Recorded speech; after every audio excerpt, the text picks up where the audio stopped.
Join us each week as Andrew, Ray, and others bring us in on one of their weekly phone conversations with an amazing agent. This is Little Oak Weekly.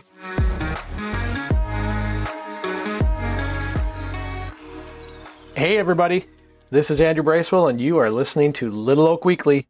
Today is an amazing episode. I get to sit down and chat with Joe Pratap. Joe is a very popular and highly influential agent in our brokerage, works kind of anywhere between Abbotsford, Langley, and Surrey. And we get into just incredible topics today, wide range of topics that touch on the industry, hot topics such as direction of offers, proper exposure to listings, doing off-market deals, how to network internally within our offices, and much, much more. Needless to say, I just tremendously value Joe's opinion, appreciate his influence in our company, and as you will hear shortly, he's got a lot of valuable things to say, and he's walking it out. He's a successful guy in our brokerage and in the industry, and widely respected amongst his peers. So, without further ado, I bring you Joe Pratap.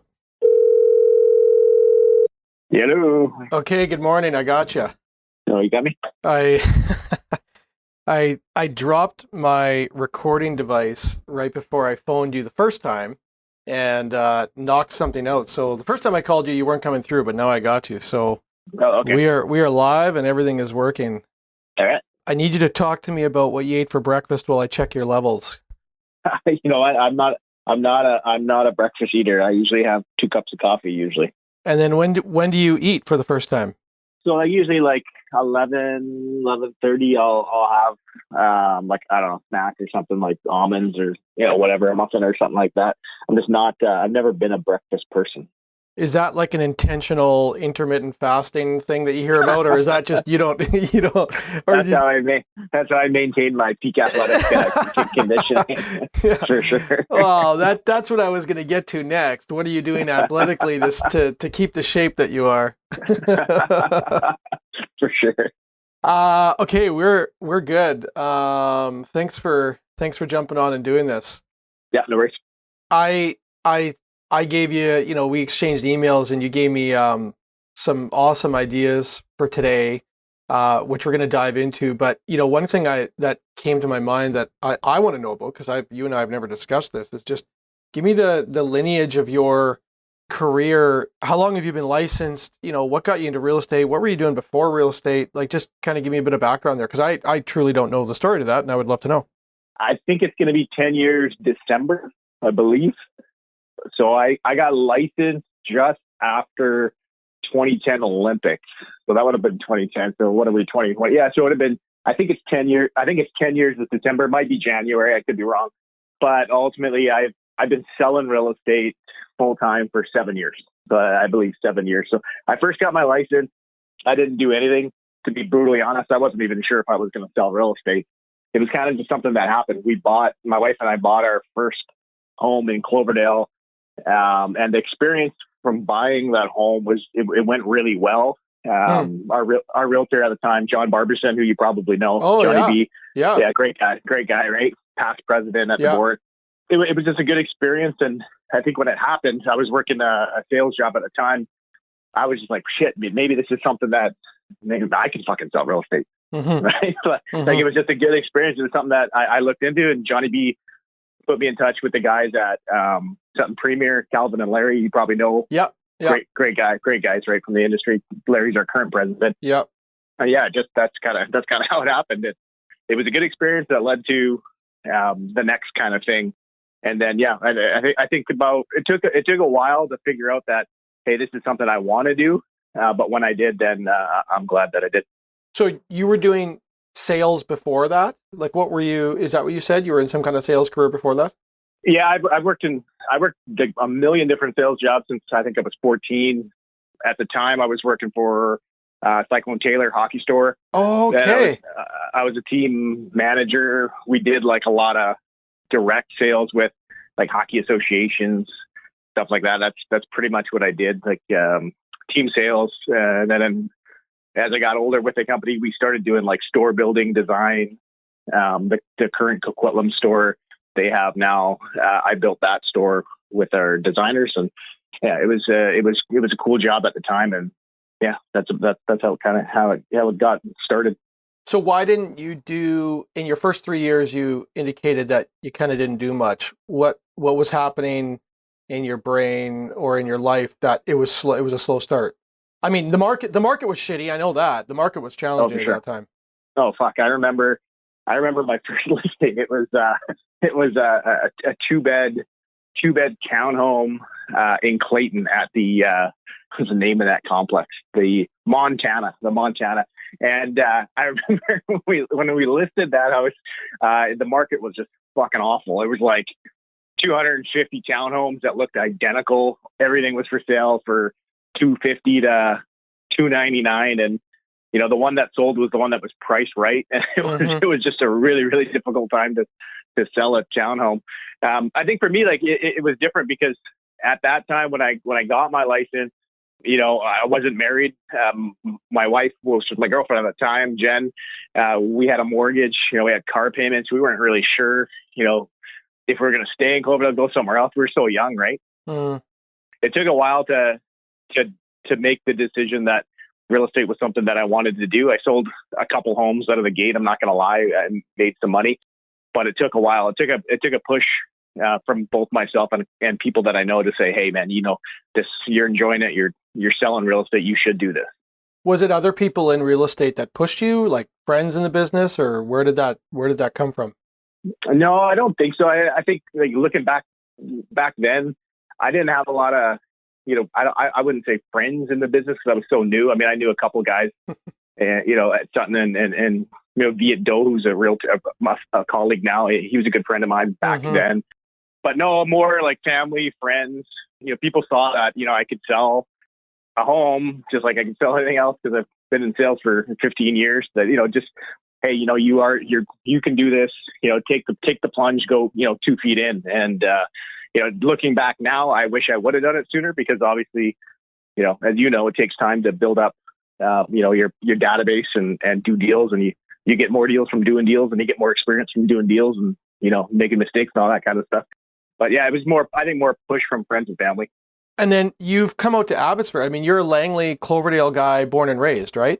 Yeah, that's right. And how did you, what was the Abbotsford, like you live in East Abbey now, was that just affordability or what brought you here? Yeah, partially affordability. It kind of happened by fluke. We were expecting our first child, Mason, at the time, and we were looking like, we had a townhome. We wanted to buy that next step. We wanted a detached home. We wanted to get out of strata. And at the time, pricing in the area was just over $1 million. It was probably $1.05 million, $1.75 somewhere around there. And we were thinking about it. Maybe we get something with our rental suite. Can we afford it? What would the mortgage look like? All that kind of stuff. And my wife Jen, her sister at the time, was living in East Abbotsford. I think we took a drive out one day. We were visiting them, and we went and we just looked at an open house. It was like a random thing, and it wasn't planned. We went into this open house in East Abbey on the way, and we were like, hey, this is not a bad house. We didn't end up buying that specific house, but that's kind of how the wheels started in motion. Anyways, we thought, you know what, maybe we could, save some money, move to East Abbotsford. At the time, the difference was around 10%. It was 10% cheaper in Abbotsford. And did you, I'm assuming you had probably very little connections in Abbotsford. How did that move dictate your real estate career and where you work? Like I see you as a guy who kind of works quite a bit of Langley still, quite a bit of Cloverdale and Abbotsford. Is that just, you just now have broader roots, or like, was it a struggle in Abbotsford to begin? How did that play out? Yeah, I think that even today, the bulk of my business is still Cloverdale and Langley, because that's where I grew up. I mean, that's where, the guys I went to school with are, and some of those people are coming this way. But I think, just my sphere, my friends, my family, a lot of people are still in those areas of, Clayton, Cloverdale, Rosewood, Willoughby Heights, Brookswood, around that area. So the bulk of my business is still out in that way, but it's slowly started coming east to Abbotsford as well as Chilliwack, simply because of affordability. I do know a lot of families that are selling their homes, in Surrey and Langley. They're getting good prices now that, they bought them for $8.99. Now they're getting 1.3, 1.4, coming this way and realizing they can get the same, size home or same, size lot, whatever it is, newer home for, $250,000-$350,000 less. And really, the drive between Abbotsford and Langley, as long as it's not a long weekend, it's 35, 40 minutes max, right? I mean, I know it. I do it 5 days a week, right? 7 days a week. Yeah, you just got to avoid. There's certain times of days you got to avoid. Otherwise, you're going to get you'll get stuck. It's just inevitable. But Sure. yeah. What do you still see the price advantage between the Langley, Abbotsford, and Chilliwack? Like you alluded to 10% back when you moved. Do you still see it? Because I mean, I hear people saying that like the way prices have gone in the last little while, that there isn't the spread that there used to be between those communities. I think today the spread there's still a difference. Like a townhome in Langley, a townhome in Abbotsford, townhome in Chilliwack.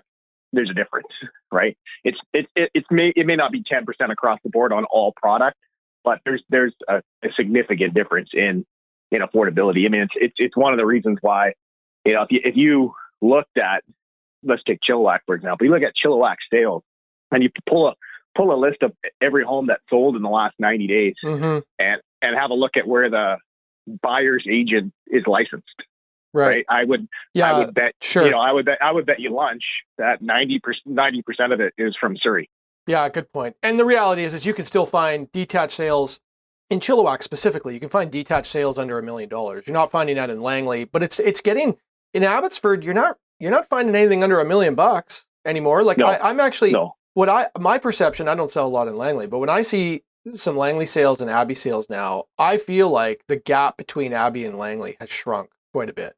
And maybe somebody who knows more than me, maybe you would say, no, there's still a big gap. But I don't know. I've stopped seeing it in the last, 6-9 months. I feel like Abbey's really caught up to Langley pricing. Yeah, I mean, I think the gap is more noticeable on strata at the moment. For example, I literally just sold a home 4 days ago, Clayton, the 3-bed townhome, typical townhome, tandem garage, walkout yard, 1,600 square feet, very typical size townhome. Sure. For the Fraser Valley. Yeah. That one, my buyers got it for $835.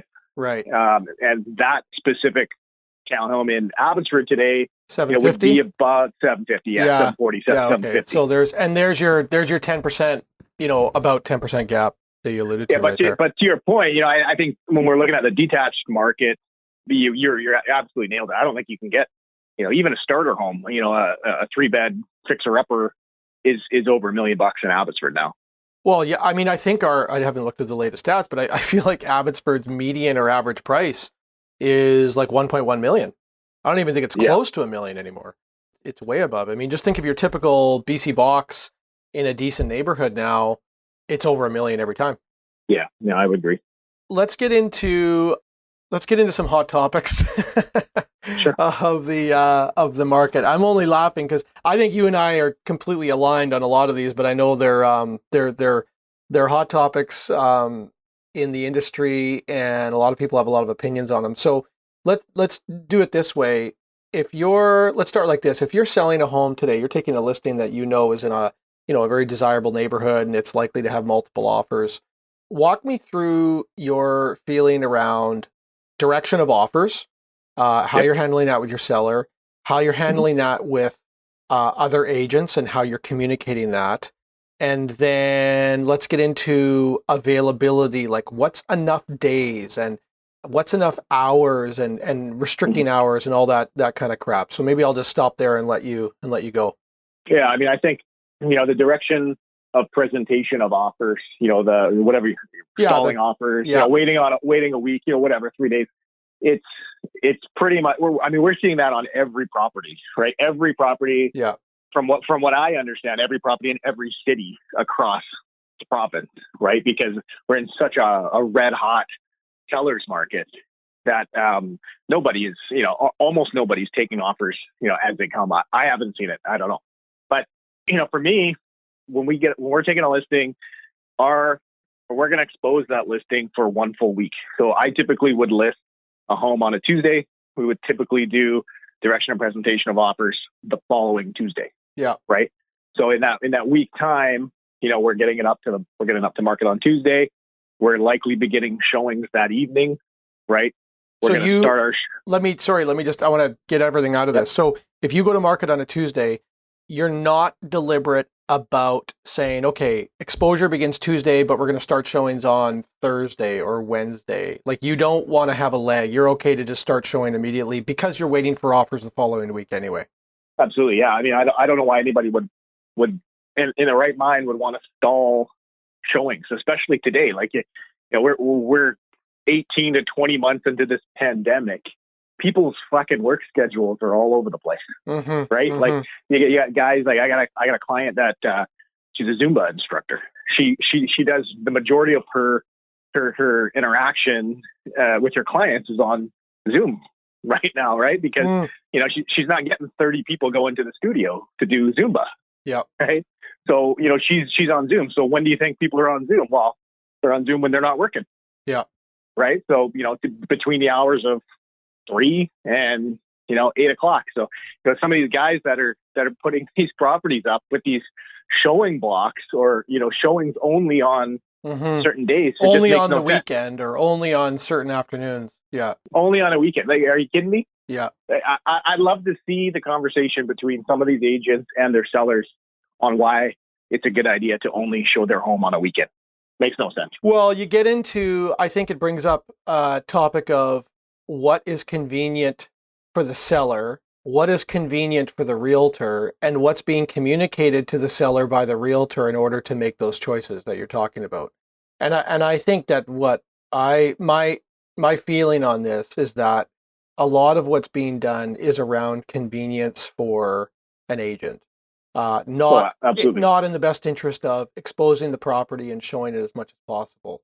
Oh, absolutely. I mean, I would think, let me ask you, if you personally, Andrew, were selling your home today, knowing what you know about real estate, if I was your agent and I said, Andrew, I think you should just do your showing Saturday between 2 and 4 o'clock. Wait, hang on, let me check my schedule. Yep, 2 to 4 o'clock. Yeah. And then let's look at offers on Monday. What do you think? You're not going to say yes. Yeah. This would be the stupidest fucking answer. No one's going to do that. Makes no sense. Yeah, I mean, it's hard to know, you know, what's the line, like what's enough. I can tell you what I've been doing. It's a little bit different than what you've been doing. That's why I asked you that earlier question. So I'll also go to market usually on a Monday or Tuesday. And my thought is I want to have obviously a weekend to be able to show, but I need to have a certain amount of weekdays for the reasons we discussed, right? People's different schedules. You know, you want to allow ample opportunity for all the different types of availability. But if I start marketing on, like, let's say a Tuesday where it goes to MLS, I do wait to start showings. And the reason is not to restrict, because at the end of the day, I will always make sure I expose for showings, usually a minimum of 5 days. Sure. But my feeling is that everybody sees the properties at a different period of time. So, like, for example, one buyer might see the property the moment it hits the market. Another buyer might not see it for 3 days. So my thought process has been, well, if I delay the start of showings for a couple days, then I can at least ensure that 1 or 2 or 3 buyers didn't get a quicker jump than a buyer who's maybe from White Rock if the property's in Abbotsford. And so that's been my thought process. It may be right, it may be wrong. But I think what we're both saying is that, you know, at the end of the day, we're talking about a week-long exposure and really nothing less to make sure that we, you know, to answer your question, have you exposed the property long enough? And I think the way to answer yes is to be around that week period of time. Yeah, that makes sense. So then the direction of offers, are you seeing people still do directions and then change the game plan halfway through? And how do you feel about, like, you know, there's scenarios where someone does a direction of offers and then someone sends a bully offer, and then of course they can always, you know, a seller can change their mind anytime they want. So how are you handling that with your sellers? Because I think you've got feelings about that, and obviously nobody likes to be one of the buyers who got screwed out of an opportunity because somebody jumped the line. So what are you communicating to your people about that topic? Yeah, I mean, I think from the seller's perspective, you know, our job's to get the most amount of money for the seller, to do what's the best for the seller, right? If we've sat down, we've come up with a marketing plan, you know, we spent hours, hundreds of dollars, if not thousands, on marketing, and you came up with this plan to accept offers on a certain date, right? We put that plan into action. It's pretty difficult to now change that plan on the go, right? It's pretty difficult because there's so many, as you know, there's so many moving parts to selling your home, right? I mean, like not just showings, right? But like, the internet, right? Like the internet, even though it's 2021, right?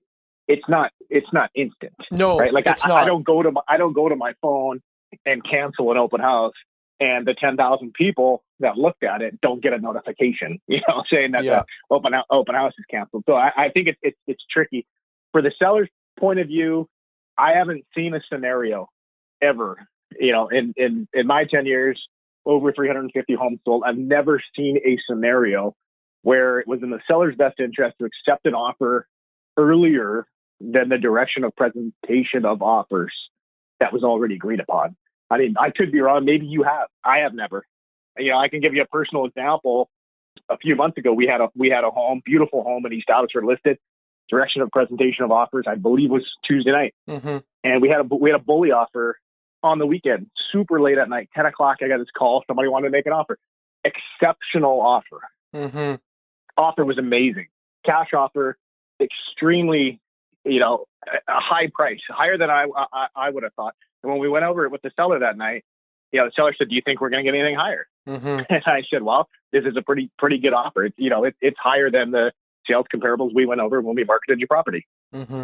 Right? The seller ultimately decided not to take it, mostly because we had already told so many other people that we were doing the offers on a certain date and a certain time. It would have been physically impossible to contact literally everybody who expressed interest in this property, because it was open houses, private showings, realtor showings, everything, right? Within 48 hours, if we would have taken that offer, it would have been impossible to contact everybody and give them the opportunity. And anyways, they decided not to take it. When we got our offers done on Tuesday night, they got $25,000 higher.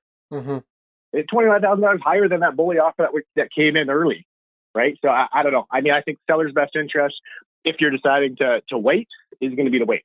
Yeah, I do think, in the vast majority of circumstances, that's a very accurate example of, for most circumstances. I think that there is scenarios, and I've been involved in some, where price isn't the primary motivating factor. Sure. Yes. I just sold a home where I rep the buyer. This is within the last month, and the seller had another offer that this was not made up. I verified it. There was another offer that they had in hand for $200,000 more from another buyer. And of course, we're talking about a property that was, it was over $2 million. Sure. They worked with my buyers because they had met my buyers, and the property had been in the family for a long, long time. And they wanted to know who the property was going to and what the intention with it was. There's a story.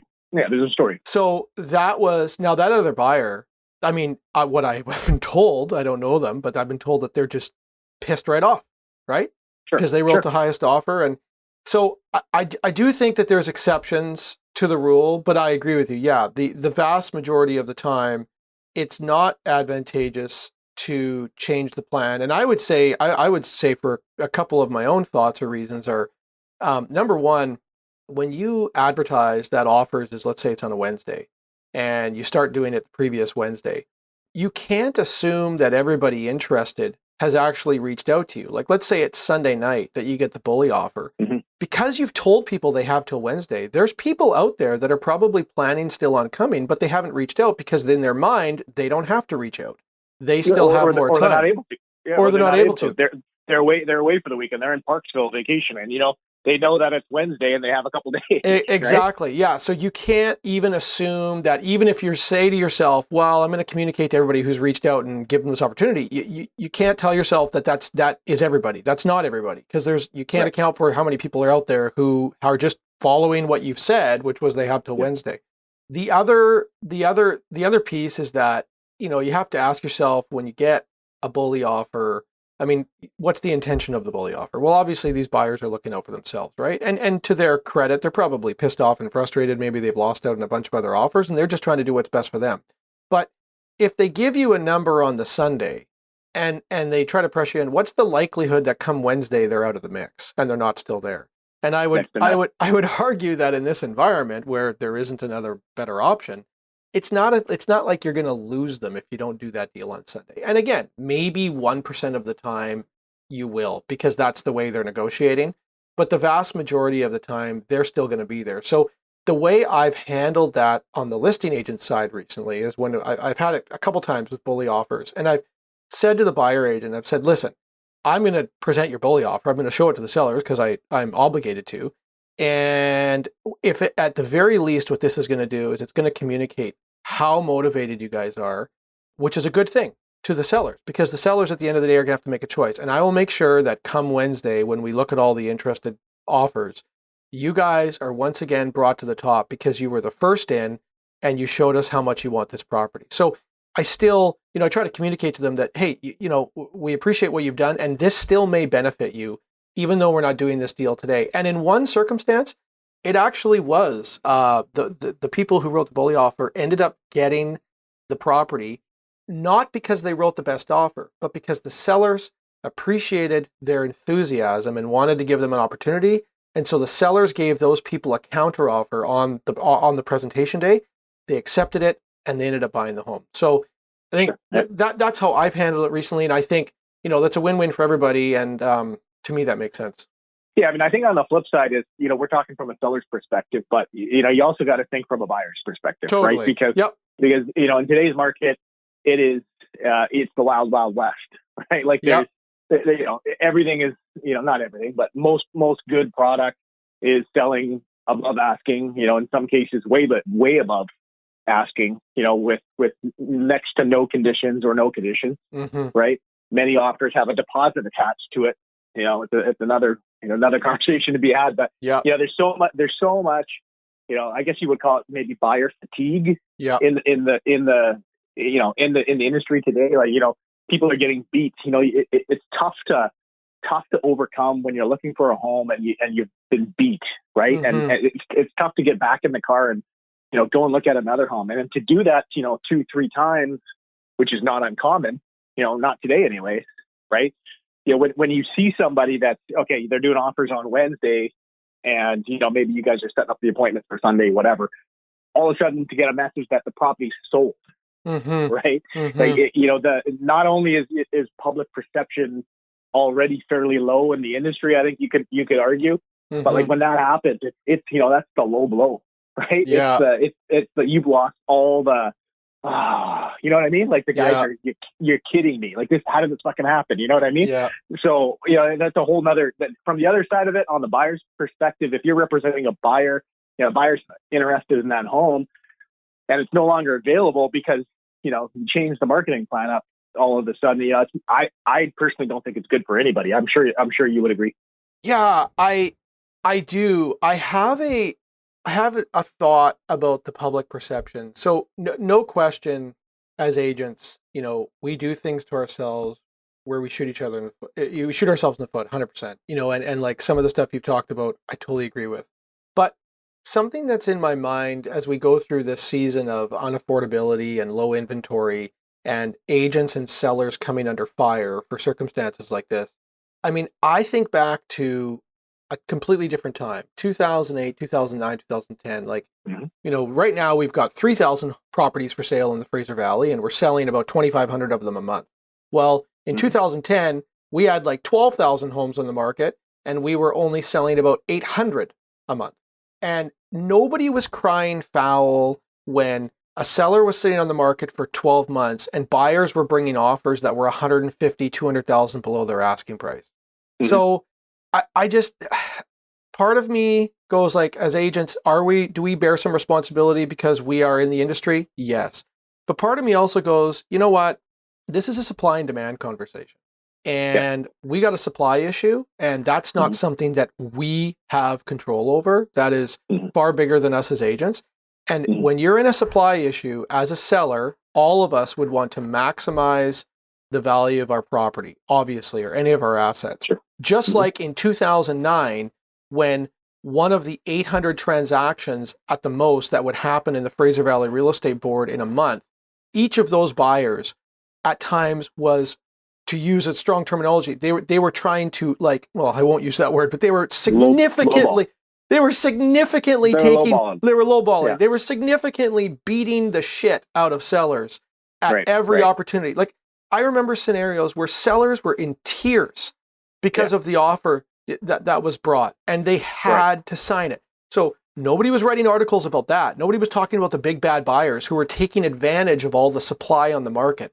So I do feel like this conversation needs a bit of a balancing out and a reminder of what life was like 10 years ago. Because this too will change. It always does. You know, whenever you're in a moment like this, everyone just, you know, thinks that it's always going to be that way. But talk to anybody who's been in the industry for 50 years and they'll tell you what it's like. And I've been through, you know, enough in 18 years to know that it'll change. And when it does, I want everyone to just remain balanced, as I think we should be a little more balanced in this moment right now. Oh yeah. I mean, you nailed it when we started talking about inventory, right? I mean, inventory is the ultimate, you know, it's the number one, if not the driving factor behind what we're currently dealing with right now. Totally. And the inventory is controlled by, I mean, I don't even want to say federal, but it's good levels of government, right? Federal, provincial, especially municipal, and it's impacted by regulating bodies such as, you know, environmental groups, indigenous groups, you know, whatever. The list goes on. There's red tape everywhere. And each one of these things is important, but allocating money for spending on, you know, affordable housing units is not going to do anything if we still have a tiny little siphoning hole at every developmental level within cities where only a certain amount of properties can get through because the time to develop is just getting longer and longer and longer. Like, there's thousands and thousands of properties that are waiting at independent municipal halls for approval, and they're just sitting there. And COVID has even made it worse because people are sitting at home in their pajamas half the time working, you know, like the offices have been shut down, effectiveness has dropped or rate of work has dropped. And so it's not real estate agents that created this. This is government that needs to make significant changes to the development process if they really want to get more inventory on the market. There's my, sorry, I didn't mean to rant. I ranted there, but I really grow tired of the narrative that agents have created the housing, you know, the lack of housing. That's not a true statement at all. Exactly. Yeah. So let's contradict ourselves for a moment. So we've just that's what I love more. We've just talked about the need for exposure. Sure. Yet you and I mean, I know you've done a lot of this, but you and I think you said you and I have done 3 off-market deals in the last year. Is that right? I think I can remember 2, sounds but right. You're saying it's 3. So I think it sounds right. And you indicated that you've maybe done 10 or 12. I think I'm at a dozen this season. Yes. This year. So we've just ranted about exposure, and now we can contradict ourselves by saying, well, no, actually, there's room to do off-market deals. So sure. Let's dig into that, and then the need for networking with agents. So let's actually maybe dive into this last deal that you and I just did. Can we talk about that? Sure, let's do it. So I have a seller who owns a number of rental properties. You had a buyer who was, describe to me the buyer. What type of buyer was it? First-time investor, already a homeowner, experienced in the market, but not so much in investing, looking for first rental property to hopefully cash flow. And were you out with this buyer, like unsuccessfully hunting in the environment, missing out in multiple offers, or what was the story of the buyer? No, not really. No. So the client, I sold him, you know, his first home 9 years ago, 10 years ago.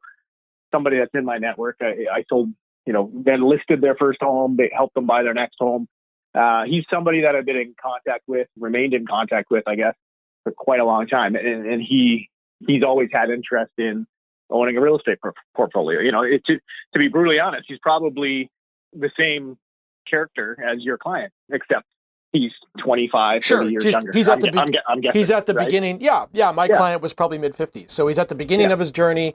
My guy's, you know, not winding down, but he's at a very different place. Yeah, he was him when he first started. Yeah, exactly. Yeah. So no, so we were looking at property on and off for 6 months. He got all his ducks in a row. He got his financing ready to go. I don't know how it was structured, but down payment, all that kind of stuff ready to go. He knows exactly what he wants. And as you know, when you're helping an investor, somebody that wants to be an investor, it's less emotion. Yeah, right? it's mechanical. It's yeah, mechanical. It's more about the number. What can I rent this out for? What is it going to cost me? Right. So we're trying to put those two things together so that hopefully at the end of the month or end of the year, there's a plus, there's a float, right? There's a cash flow of some shape or form, right? Mm-hmm. So we were looking at property. I think 3 months. Let's say 3 months seriously.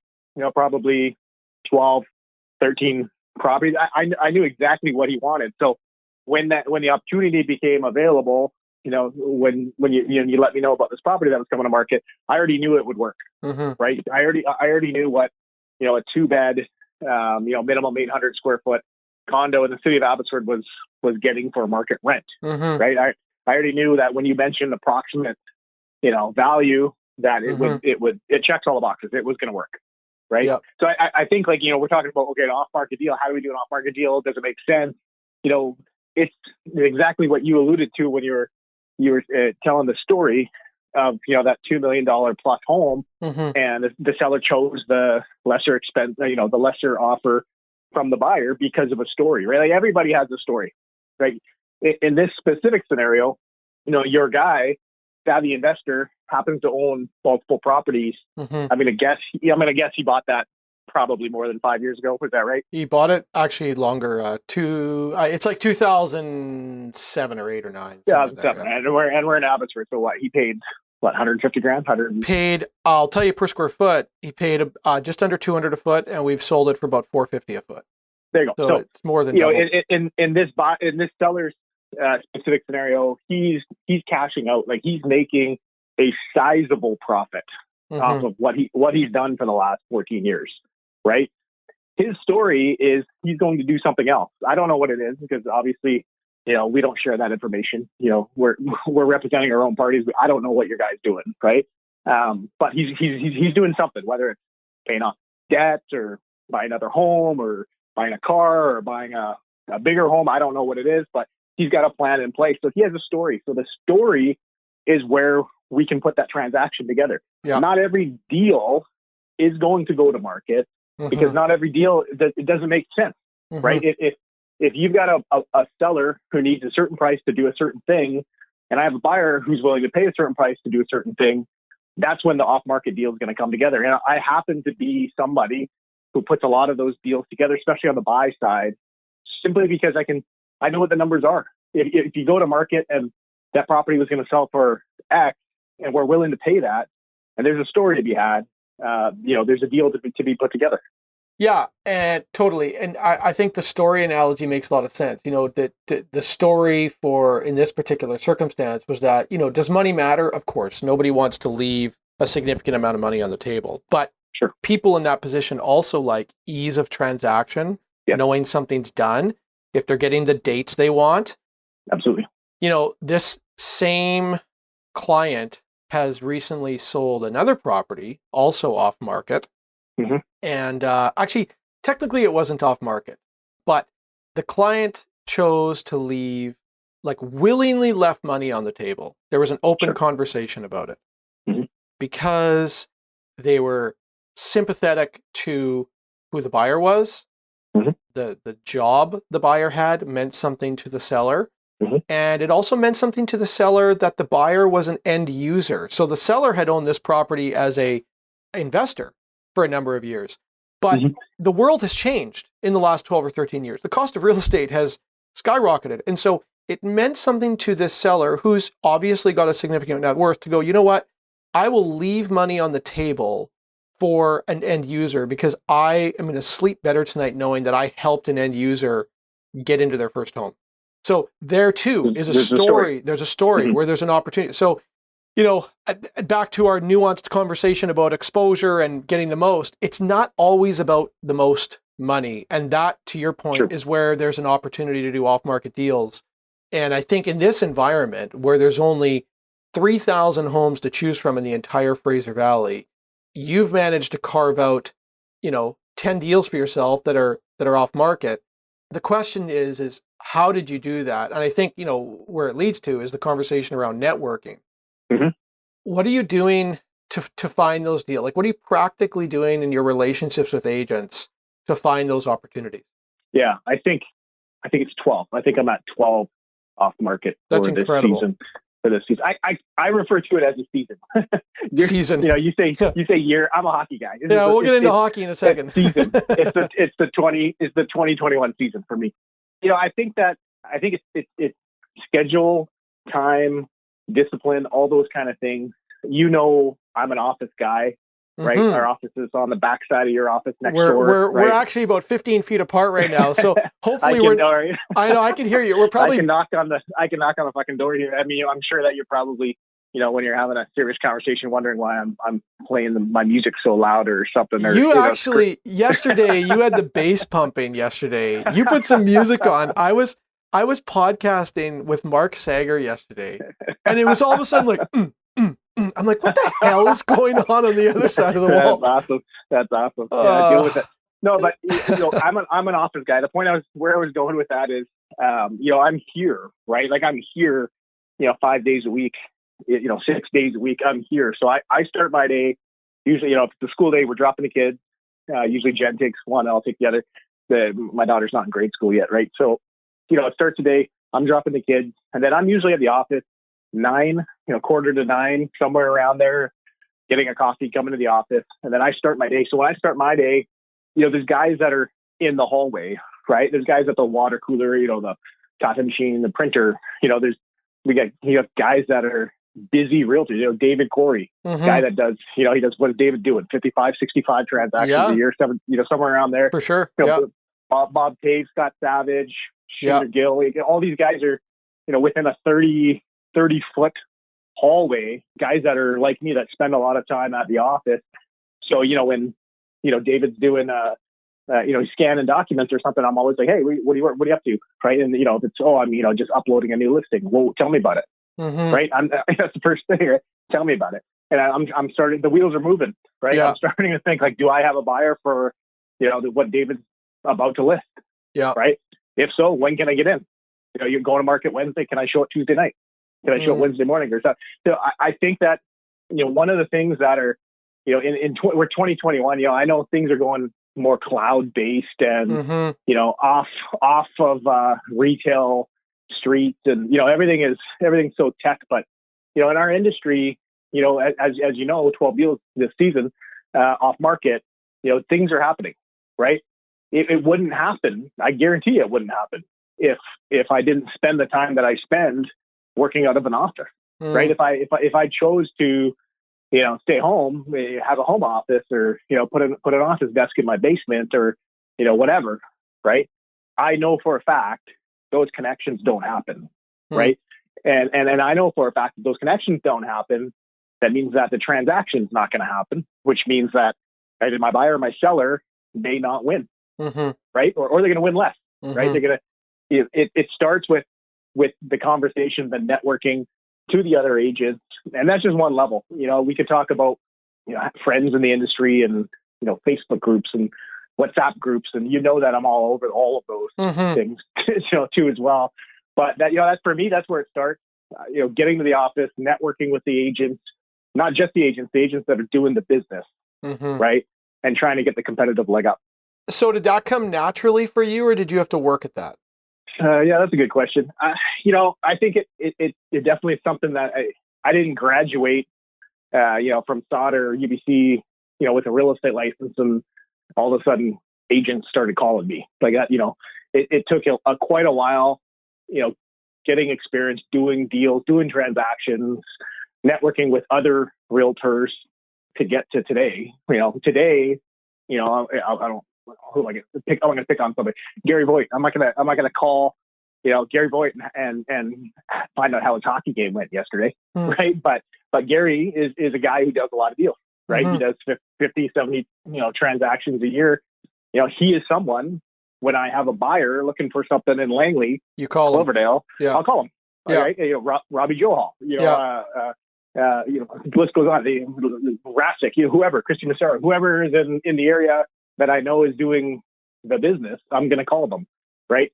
I have buyer X looking for this. What do you have? Do you know anyone has something if you don't?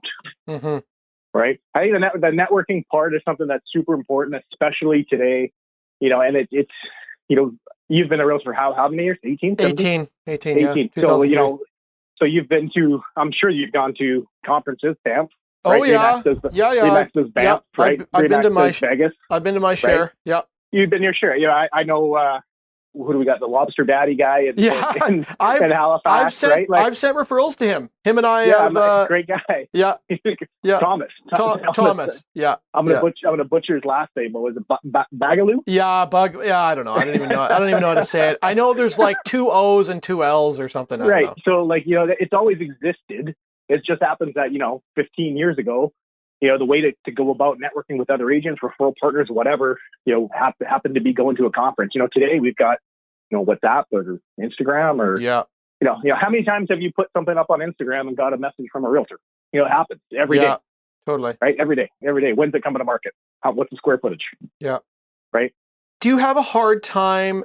So, when you went to a conference or you go to the office or, like the way things used to be, you could physically step into the moment, but then step back out of the moment because it was tied to a physical location. Now with Instagram and Facebook and whatever, do you have a hard time turning it off? I think people do. I know it's changed my life drastically from many years ago where you'd walk away from it once you were through the door of your house. So how do you manage turning it off for a period of time? So let me back that up. We're talking about family life. Is that correct? Yeah, or it's family. It's however you want to phrase it. What I'm getting at is that, because the connection points have left the physical space. It used to only be the physical space, right? Like to do your work, you had to go to the office. Now the connection points, I can always reach you if I want to reach you. You know what I mean? Like if I want to bug you at 9:30 p.m. on a Friday, I can poke you 17 different ways. And if you've got that phone on you and it buzzes, I've now distracted you in that moment. So how do you control that in your life? Whether it's related to your kids or your wife or just you getting some fucking downtime and not being on. Right. What are you doing? How do you control that? Or maybe you're not. Maybe that's just a hard thing. Yeah, well, it's definitely a hard thing. That's for sure. I think you ask my wife, she might give you a different answer. Maybe yeah, totally. My kids, but yeah, I am somebody that probably has their phone in their hand or their pocket probably too much. Right. I am the same way with clients.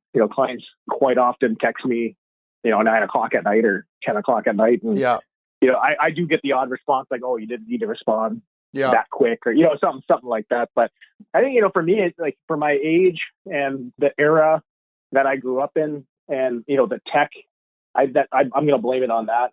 I'm hardwired, I think, to respond. I feel obligated to respond to a certain thing. I mean, don't get me wrong. There's times where I'm leaving my phone downstairs or turning it off, or when we're on the ice with the kids, or I'm at the hockey rink, I'm not responding. Right? I know my boundaries to a certain degree. I probably should work on them better, like everybody else, I'm sure. Right? But I think like today, like you said, you leave the office, your work was done back in the day. Yeah, it's pretty difficult. Today in any industry, not just real estate, but when you're working with people, right? Like how many times, if your kid, how old are your kids, Andrew? 14, 12, and 10. Okay, so your 14-year-old, I'm going to guess, has a cell phone, yes? Actually, just got her. So she had a phone, but never had a number. So she just had Wi-Fi. So but literally in the last week, she got a phone number now. Okay, so maybe you may or may not agree, but I would imagine that your kid texts you, maybe not just your kid, let's say anybody under the age of 30, maybe 35, texts you. If you don't respond within 2 minutes, what happens next? They're texting you again. It's texting you with a question mark. My right? daughter. My daughter. You get a question mark. Yesterday, she's in school. Like she's supposed to be learning in class. Sure. I get a text from her. It's something along the lines of like, "I'm not feeling well. You need to pick me up." I'm in a meeting. And I ignore it. And another one comes in and another one comes in. Yes. By the time I looked at my phone, there was like 6 texts all within like 3 minutes. And I totally get it. That's where I was going with it. I mean, the follow-up is, it's not just family. I was just using that as an example, but like, customer experience in general, tech in general, the world in general, whatever. Everybody wants an answer instant, right? Yeah. They don't want that, if they text their, real estate agent at 9:00 at night, they don't want a response at 9 a.m. the next day for the most part, right? You got a friend, you're getting ready, you go to a hockey game on the weekend or something like that, Thursday, you text them Thursday night, you don't want to hear back from them Friday morning, right? Because we're hardwired. We want the answer now. We want everything's instant today, right? Yeah, I think so. There will be people listening to this who are of a different mindset than that, and I would say that I can say that I'm a person where even with like the vast majority of my clients, I do turn off if I get a text beyond a certain time of night, and of course I don't have a hard time, and it changes depending on who the person is, but I will reply the next morning. And the subliminal message that I'm sending intentionally by doing that is that I'm trying to tell people I do turn off and I'm not always on. And of course, does that mean I'm going to maybe lose some business throughout the year as a result of that? Of course, but I'm okay with that because I'm, at a place in my life where I go, you know what, I need to be able to shut off at a certain time and not have my brain on for my own well-being. But I can appreciate, if you're a 29-year-old real estate agent and you're doing business with mostly your peers and you're building your career and you're on the way up, it's just, I agree with you. It's just not practical anymore, unfortunately, to think that you can work 9 to 5 or whatever. Like you're always on with that phone. Yeah, I mean, it's something I'm working on. I'm working on it. I know that, it can't always be on. I know it. I need to do a better job with it. Thank you for the reminder. I need to do a better job with it. Hey, I want to switch gears to something that, again, you and I have never talked about. I didn't know a lot of these things about you, but you're a person who's owns a few different businesses. I don't know what lacrosse expert is other than the fact that I looked it up online, and it clearly has something to do with lacrosse. I know you're passionate about, it seems like all Canadian sports. And then you've also started Van City Virtual, which what's funny is I saw Van City Virtual start whenever it started about a year and a half ago or 2 or whatever it was. Yep.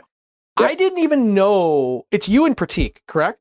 Pratik and I own the company, yes. Yeah. So do you know, I saw the marketing and I saw that, and I just thought, I didn't know you guys owned it. I just saw it for the first probably 6 months with no idea that it was you. I just thought it was another, virtual tour type company or something like that. And then it was sometime after that I found out. So I'm curious to hear where that idea came from and what you guys are doing and how that's going. Yeah. I think that, when we're talking about Van City Virtual, so it's a company in itself. Now that I think we're at 7 staff members now, I think somebody picks up the phone. One of the reasons you don't know is, if somebody picks up the phone, you're not doing it. It's not me. Totally. Not me. Yes, Pratik and I are the owners, but we're in this, we're involved in the company the same way that, the Tim Hortons franchisor owner is probably not slinging donuts in the back. Hey, if you get in shit tomorrow, David Rochelle's dealing with you, not me. So I get it. I understand. Or Natalie. Natalie might be the one handling it actually, but I can take the big guy. Don't worry about it. But yeah, no. So it's one of the things. It's not something that I don't go around and brag to people that I own this company. You should call me or you should use me because we're the best or whatever. It's not something that I've done. Right? Clearly not, because I didn't even know you owned it. So yeah, you're not being accused of that. Yeah, there you go. But yeah, I mean, so I'll tell you a bit of the story about what it is and how it kind of started. How about that? Yeah, sure. Go. Okay, so it kind of started, by accident. So when COVID, really hit us, right? March and April. March, 2020. Right? Yeah, March 15 right. or 16. Yeah. So from my personal standpoint, what was happening in my life at that time? Okay, confusion, right? What the hell is happening? Yeah. Why? I can't come. And all of a sudden, he said David Rochelle. All of a sudden, David's telling us not to come to the office, right? The doors are closed because he doesn't know what the hell's happening because that used to be doesn't know. Where it's still early stages, right? Nobody knows what the hell is happening. Well, the zombies were coming. Virus. That's what was happening. There's this horrible shit virus. That has made its way to North America and worldwide, and it's frankly scared the shit out of everybody right at that time. Totally. So it was So we went from, I think I had 2 listings that exact week, 2 listings, One thankfully sold right away because it was we were almost done. We were almost done. The other one, somebody was saying, "Oh, do I postpone it? Do I stall?" And I didn't have an answer for it because it's not something I've ever, thankfully had to deal with. Pandemic isn't something I've ever had to deal with. I think it did end up selling or something like that. But the showings, went from basically super busy to nothing. None. Yeah. Right. Because not because it was people were dying and getting sick, and it was more this people were scared. They didn't know the answer. Back then, like, people were being told by government, this is what we need to do, so we're doing it because it's so fresh, it's so new. So showings basically went like to nothing, right? And so what was happening at that time is I was getting calls and texts from colleagues, right? And people were asking me, hey, I've got this listing coming up or something like that. My photo company isn't even doing calls. Like they're not coming, right? Wow. And I don't know if you know this or not, but so with Matterport, I've been shooting my own Matterport virtual tours forever, like since the technology pretty much existed. Like you were doing your own. You weren't hiring someone to do it. When it comes to Matterport, I was doing my own. Right. So Matterport, if you don't know what Matterport is, or if someone's listening that doesn't know what Matterport is basically the technology that allows you to walk through a listing or a property from your cell phone, right? From your iPad, from your laptop. It's the thing that shows the 3D floor plan, right? Is that accurate or no? Yeah, the dollhouse. You're talking about Yeah. Yes, the dollhouse is what people liken the brand to. Yeah, it's the Nike check of Nike. So Matterport it's software that basically it enables you, the viewer, to walk through a property without physically having to be there. You could be on the other side of the world, walk through a property, measure a countertop, walk outside, and that's something that I've done for my own personal business for about probably 6 years, maybe seven. I purchased the technology a long time ago, and because it was something I was interested in. Sure. I was a part of a video group of realtors or something in Canada, and we networked. This is what we did. So I would get calls from people, in Kamloops, from an agent Kamloops that said, hey, my guy's interested in this home. Is there something that you can help me with? Can you do this virtual tour for me or something like that? So anyway, so that's kind of how it started. Is like I was getting these messages, sitting at home, kind of worried about everything. People were saying. I think that might have been David Corey, might have been the first one. I can't remember now. But he was like, hey, is there any way you could go and do this? Oh, right? Wow. And so he knew you had the gear and he just was looking for someone to do it. Yeah. A couple people did because they've seen me on Instagram or Facebook or whatever. Sure. So that's kind of how it started. And it's not free. Like, for me to do it, if there's a cost, like there's, the technology, there's a, charge to upload and, whatever. So I started off with like, I think one of the agents was like, hey, we do this for me, $100, whatever. It was like 2-3 that week, I think. And I was like, oh shit. Okay, cool. Beer money. Yeah. Right? Yeah. And then it was, I think the week or two after that this happened, where like all these agents were asking me to, help them out because their photographer companies weren't working. And Pratik was somebody that I, networked with regularly through Remax, was like doing the exact same thing, except he was doing it with photo video. Oh, because interesting. I don't know if you know about Pratik, but he's a traveler, right? Like he backpacks and totally. He goes to Thailand. He loves photography. Yeah, he's the outdoor guy. He had at that time, like, I'm not even kidding. I want to say $30,000 in equipment, like lenses and That's amazing. the most ridiculous stuff that people wouldn't understand what they do and flashes and all this stuff. So yeah. At the time, Pratik and I were talking about, okay, well, this is happening. And I think it was Pratik, and he was like, well, why don't we just do this? And I remember the conversation, and I was like, I don't have time to do this. Yeah, yeah. Like, I'm at the rink 3 days a week. I'm selling, 40, 50 houses a year. I don't have time to do this, right? And then the conversation slowly became, over a 2-week period, yes, we understand that neither of us could really do this, but we were able to put the infrastructure together and have the right people, and it kind of just started. We opened a business, and it kind of happened by accident, mostly because of the pandemic, and that's kind of where it is. So when we flash forward today, we've got 7 staff, full-time customer service lady, website. We're currently doing real estate related media, small business media for probably 60, maybe 50, 60 regular client. Yeah. So we do the real estate photos, the listing videos, Matterport. And we've recently started doing floor plans and some content marketing for specific agents, and as well as doing some small business stuff. We've had a lot of small businesses, daycares, companies reach out to us for virtual tours and that kind of stuff. So it's its own entity. It's been pretty cool to be a part of something that started and grew so quickly. And I don't know, something that I have a passion for, being an entrepreneur, and the business is something that it excites me. I like it. That's amazing. So how many, like in the month of September, how many virtual tour packages did you guys do? Well, that's a good question. You put me on the spot. Yeah, we're probably somewhere between 30, 40. Okay. Yeah. So, when the listings are coming hot and heavy, then it's obviously a lot busier. Mm-hmm. And when inventory is really, really low, it's going to be a little bit less busy, but we're busy enough to employ the people that we have. We've got some great people. Mm-hmm. One of the things is in that industry, because it's real estate related, real estate media, being a realtor for as long as we've been, and combined, we've sold over 700 homes between Pratik and I. Mm-hmm. We know the flaws. We know the areas of that business that suck. Yeah.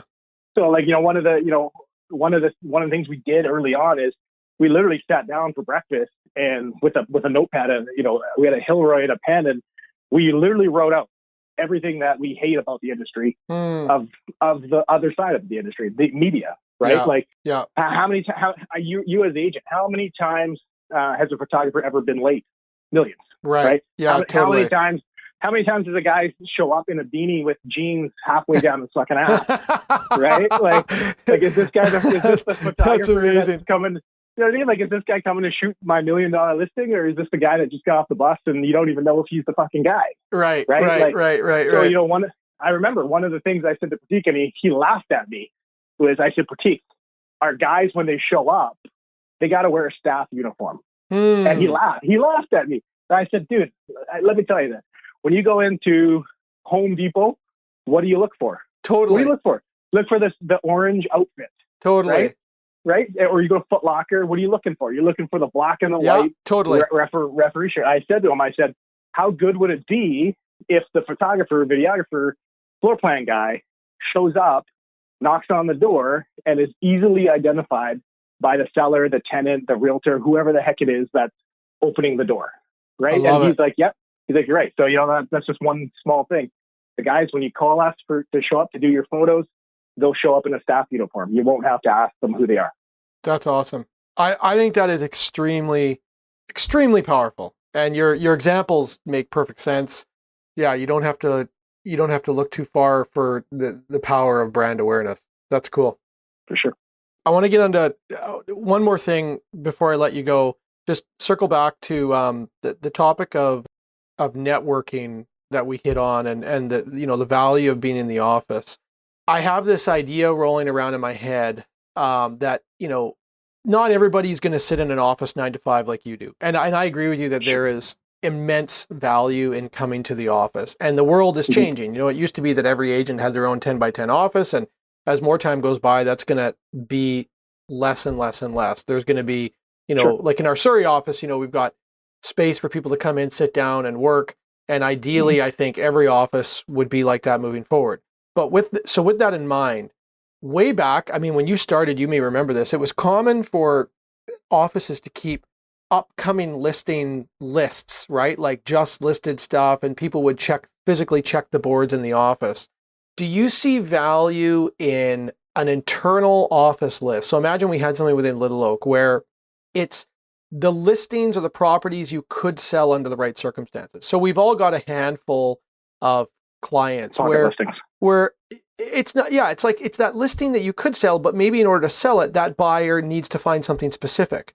Could we keep an internal database digitally that you think in some way would be beneficial, like whether it's through a portal or internal Facebook or something? I have a feeling it could literally be hundreds of properties, and we'd have to be careful about, no one's going to go put up people's names and addresses. But if it was generic, like, whatever, West Cloverdale, 3,500 square foot home, with, X amount of bedrooms, bathrooms, this kind of location. Is that, do you think that could have a similar effect? Because I'm searching for ways for people to be able to make those connection points to do deals that they otherwise can't find on the open market.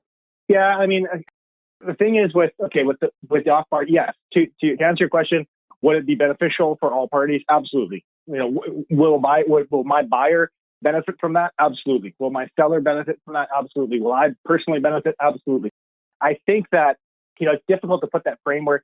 To do something like that requires so much trust with the others that you work with, right? Yes. Because I know that let's just I got to pick on our hallway here for an example. Yeah. I know David is standing across the hallway in his office right now. Yeah. I know that if I write something on my dry erase board in my office, that David's not going to poke his head in and steal that client. Or at least, or is he that conniving and sneaking that he's convinced us of that and he's actually an asshole? It's possible. Yeah, for sure. But I think you know where I'm going with this. Yes, but totally.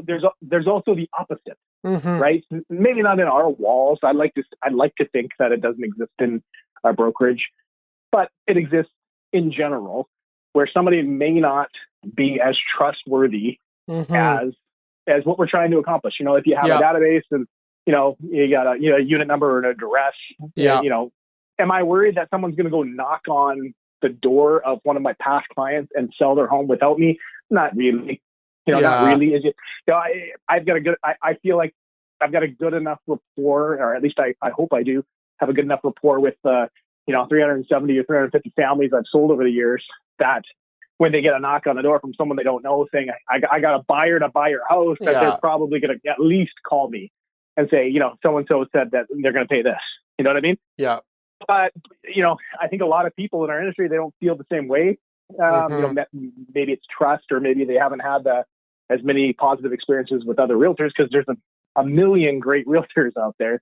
You're blessed enough that you probably see them every day. I'm sure that people come to you and say, I'm thinking about coming to Little Oak. What can you tell me about the business? And they maybe come and maybe they don't come, right? But everybody's different, right? But you probably see a lot of really good people. Right? Totally. And there's there's also there's 4,000 realtors in the Fraser Valley Board specifically.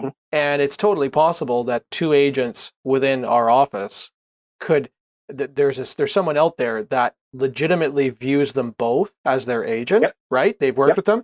And so this isn't a problem either. Neither one of them is shifty. Like, it's just, that's the reality. Sometimes the public switches between agents. So that there is a potential conflict there. And so people can't be putting up people's names and addresses on this list because you just can't do it until it's signed. But I'm just thinking, like, it would at least potentially create conversation. And yes, trust is a big thing.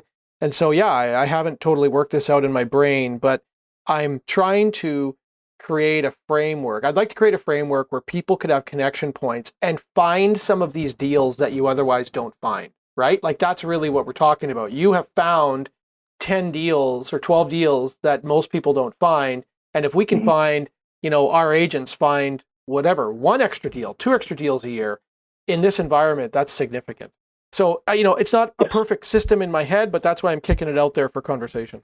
Yeah, the off-market MLS system, the whatever you want to call it, dark MLS system, whatever it is.